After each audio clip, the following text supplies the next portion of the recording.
In the last video, we talked about what a webhook is, kind of like a digital messenger between systems. Now, let me show you how it actually works with Call Agent AI, using a real example. Let's say your business takes product orders over the phone.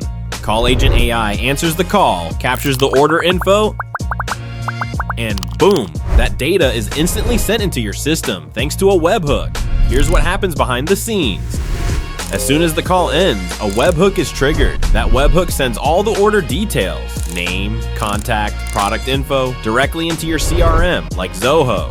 Maybe you use Trello to manage orders. The webhook can automatically create a new Trello card with all the order info so your team stays organized.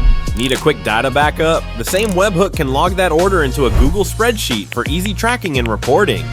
No double entry, no missed info, just clean, automated handoffs from AI to your existing systems. And this works with almost anything that has an open API. Booking platforms, ticketing tools, calendars, CRMs, and more. So whether you're using Trello, Zoho, Google Sheets, or something custom, Call Agent AI fits right in with your workflow.